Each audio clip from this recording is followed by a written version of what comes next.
Hello everybody and welcome to my IAJ and OLTL presentation today. We're going to be covering a range of things from customer service to procurement to KPIs and lots of other things, contingency planning, a lot of things today. So we've got a bit to go through. Starting with Aussie logging and trucking logistics customers, things we need to do, consulting with existing customers, feedback methods, improving customer service and obtaining new customers. Consulting with existing customers. We need to find out what is done well, what are we doing well with our customers, what can we do to improve, what things can we do to get better for continuous improvement, what don't they like about us, so obviously we can improve too, and what made them switch logistics service providers either to us or from us. Some valuable information on how we can improve our business. Customer feedback. We can do that through market research and find out what the market is doing right now. We can do it through surveys, either through the phone or online surveys are very, very helpful. We can do it through simple observation, see how things are working, or formal assessments where we can assess the way things are going. Improving customer service. We can do this by implementing KPIs focused around customer service, partnership levels, orders that are on time and in full, policies and procedures to give us guidelines on how to deal with customers. Staff training is very important. It's also part of my balanced scorecard in training and innovation for long-term business, and technology requirements, which we can perform a functional requirements analysis to figure out what functions we need to make the business more customer friendly. Obtaining new customers. Now the easiest way to do this is to tap into existing customers and also through collaboration with supply chain partners and logistics service providers. Networking is another good way. Social media, we have Facebook, Twitter, LinkedIn. These are all online methods of getting likes and people viewing your business. And also trade shows and conferences are a good way to meet people and offer your services and products and meet them face to face, discuss things. Now we're going to talk about pest and SWOT analysis. Starting with the pest analysis. They cover political, economical, social, cultural and technological factors. Now a quick example of, also before that, pest analysis is conducted in the macro environment of a business, so what's happening outside the business.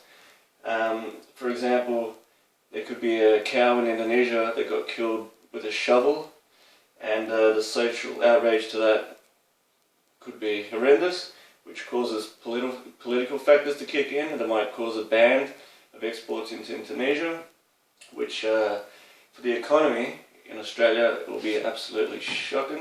The exports will cease, and the catalyst, or the platform that all this happens on is with technology. You've got YouTube videos and Facebook and things like that. So that's just a quick outrun on how pest analysis works. And then we have a SWOT analysis, which is strengths, weaknesses, which are internal to the business, opportunities and threats, which are viewed as external. Onto the pest analysis. Some political factors that might face, IAJ might face, is livestock bans of trade into Asia. At the moment, Indonesia is trying to restrict exports from Australia, especially with livestock, because they're trying to promote their own local business and get their own farmers to produce cattle. Another factor is international free trade agreements, which is good for Australia. It makes us more compatible in the Asian markets, and we can invest money in other things. Awards, different awards for different people getting paid different rates at different times. And small business incentives is also a political factor that has come into play, where small businesses are getting grants and tax breaks, things like that. Economical factors. Well, the Australian livestock industry at the moment, as I explained earlier, free trade agreements, which is happening right now, which will boost the economy. Penalty rates, which affects labour costs. And small business investing because of government tax incentives. And this is a quick just outlay on how political factors are impacting the economy. We have livestock bans, which has an effect on the livestock industry. Free trade agreements, which is boosting business. Penalty rates impact the industry. And small business incentives are causing small business to invest. Now that could be on a forklift that they couldn't afford, or buying that truck that they couldn't get, and that little grant of $20,000 could get that deposits for them to get their loan or something like that. So it keeps Australia moving and keeps businesses going. Some social factors, the manslaughter methods of cattle and also the conditions that the cattle live in are some factors that IAJ really need to keep into mind. The media views, obviously, and the brand and company image. So we have to also make sure that our customers down the line are not killing cows with shovels, for example. And union views, depending on, unions always have different views on different things. We'll leave it at that. Technology factors on the pest analysis. GS1 development, keeping on top of modern technology and current systems. Information and communications. Energy use and cost. And internet security, which is always a factor and it always needs updating and constant programs and virus protections and stuff, because it can affect the business, especially if you get a virus or shut down the servers, stuff like that.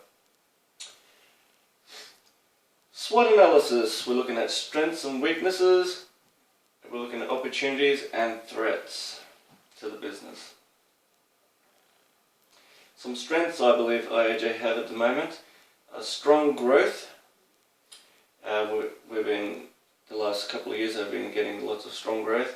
Our product flow right now into the country and throughout the states is running very well, and our plywood demand is actually going really good. And another strength is our new transport routes interstate with our new trucking company. These are all strengths I believe that can help IAJ push forward. Weaknesses: declining newsprint, aging equipment. We know that we have several trucks that are near the end of their life, so they can cause breakdowns, they can cause lots of stoppages, unreliability, unsafe, all different factors need to be put into place.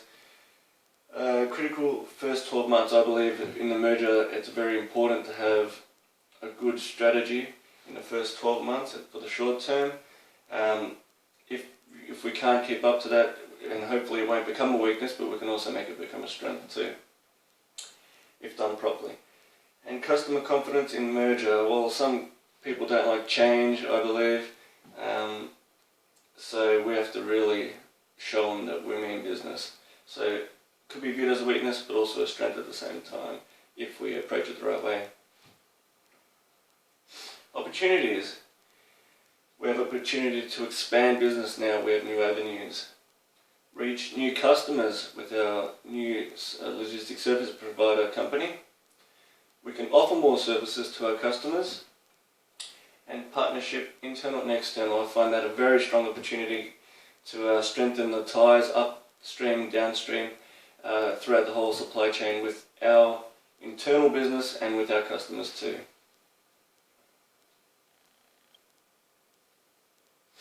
Threats. Our newsprint competitors are a threat because we're losing business and they're getting that business. Customers switching. We don't want our customers switching, we want our customers staying. So again, competitors out there, we need to keep on top of them. Inability to adapt in the industry. If we don't adapt to the changes, it's going to cost money. It could even cost the merger and the business a lot of money. Ban on exports into Asia. Now that comes into effect if there's political changes, which we're seeing right now, and we might have to look into new markets in Asia or different countries apart from Indonesia that we're dealing with right now. Reviewing Aussie logging and trucking logistics resources. Under finance, we know that Mr. Wajojo is willing to invest money to double the turnover in the next 12 months, and to do that he's willing to get cash flow financing. So in finance, we have a few things we have in place that we're looking to. Human resources, additional staff. Now whether we need those staff in different departments, if we need them full-time, casual, part-time, contractors, we'll decide as the merger goes along how we're going to approach that. And training, I believe training for everybody to understand the business, what it's going through, customer service training, safety is another big thing. Also part of a balanced scorecard, which is under training and innovation to keep the business continuing forward. Assets and equipment, we know we need to replace some old equipment because it's near its use by date. Not use by date, but life. Okay, now we're talking about the strategy. Short term is a business plan is roughly 12 months. And in that we're going to improve logistics, making IAJ more demand driven, implementing KPIs, improving product flows and upgrading technology. We'll review mission and vision statements, so we keep heading in the right direction as a whole and make sure our business mission and vision is in order.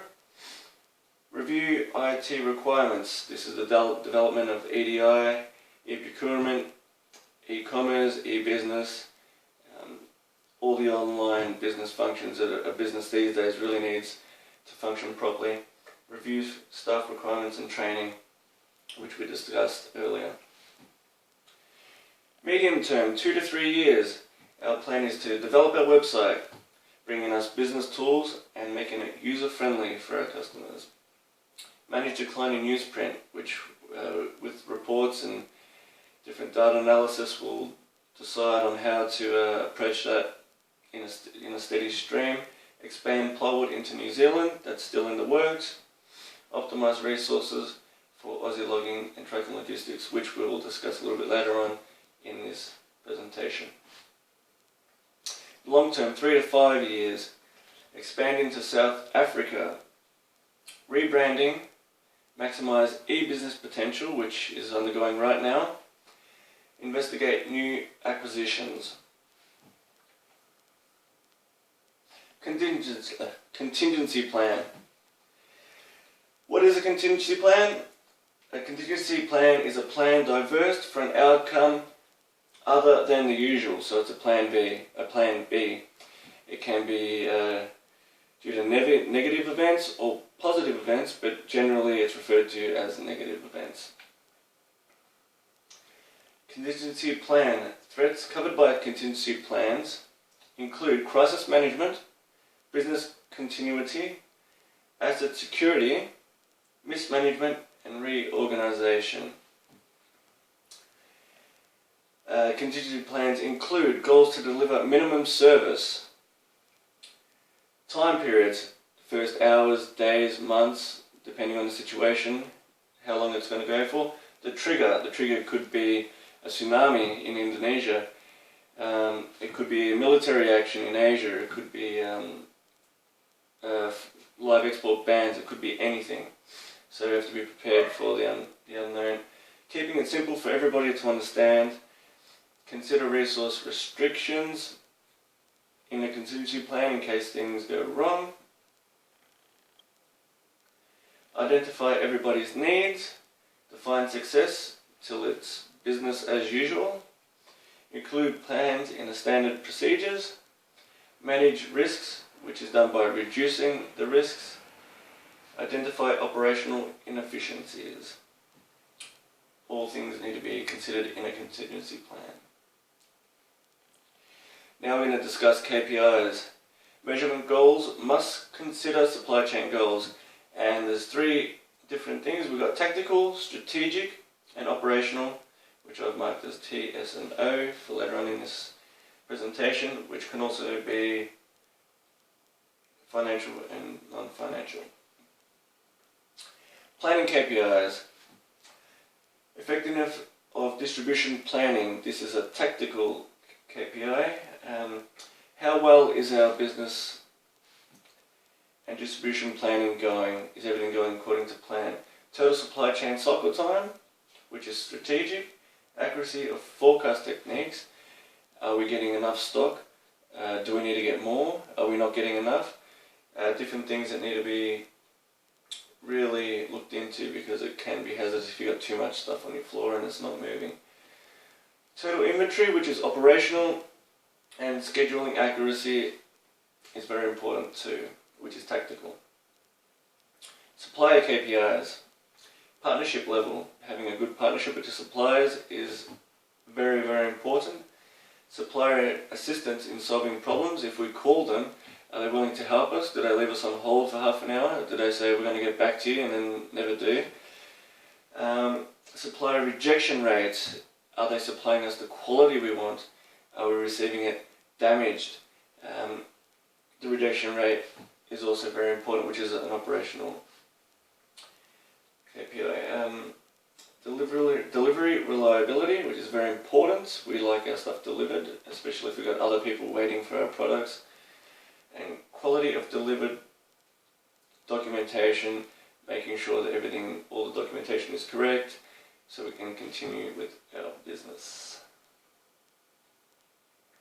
Financial KPIs. Return on investment, which is a strategic matter. How much we're getting back on the dollar. Obviously we need to make a profit, and return on investment is what that's all about.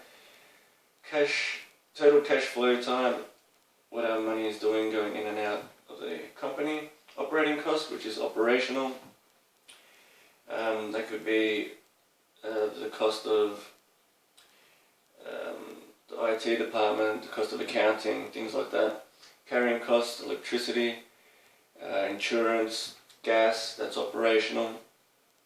Cost saving initiatives, which is tactical, which could be if we buy more stuff, are we getting it cheaper? If we buy more often, can we get it at a better price?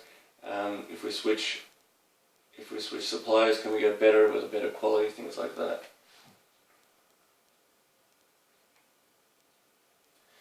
Operating KPIs, this is more for the on-the-floor operating things. I've got picking accuracy in there because that's very important. We want to run in the high 90s. Inward-outwards goods accuracy. To make sure we're getting the right parts, right products, sending out the right parts, products. Total inventory accuracy, which could be counted using cycle counting, and just by measuring exceptions, things like that. Driver reliability for performance. Are our drivers getting there on time and not mucking around, having 2-hour lunch breaks, things like that.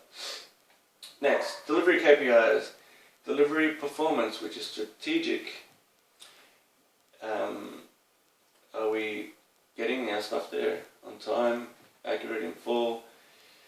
Delivery lead time, how long is it taking for our stuff to get there from when it's being ordered or when it's on the road to get there? Perfect orders, orders delivered in full and on time, which is a level 1 performance metrics, as well as my KPI. Responsiveness to urgent deliveries, which is a tactical. Customer service KPIs. Customer interaction satisfaction, I'll put as operational. This is more the face-to-face dealing with customers. Are they happy with our service? Are we being helpful? Things like that. Customer query time. When our customers come and have a problem, are we dealing with it in a reasonable amount of time and responsibly? Flexibility to meet customer needs, which is strategic. Our customers might ring up and say, we need something next week, but can we actually get it tomorrow? And yeah, that might have to bend the rules a little bit, but That's customer needs, and customer partnership level, how well we interact with our customers and do business. Documentation and displayed. Collected for it's documented and displayed, collecting different business reports. Reports are reviewed and compared data, and comparing results to get the outcome. This is just for reporting, and to get more of a real-time report, we can do this by using a business intelligence dashboard, which gives us more of a real-time perspective of what's going on right now. Activity-based costing. What is it? It identifies activities in an organization. It assigns cost to each activity to all products and services according to actual consumption by each. Activity-based costing can aid with defining the customer segment, identifying the factors that produce variation in cost and service, identify specific resources used to support customer segments, and attribute cost by customer type or segments. So just when different customers require different things, different ways things are done, the way it's put together, all these come into play. Now we're going to talk about job recruiting and how IAJ is going to recruit our jobs. First, we review the job description. We can do this by job profiling, identifying the persons required. Do we need them full-time, part-time, casual type of employment? Develop a selection criteria, so job skills, qualifications, abilities and attributes. Define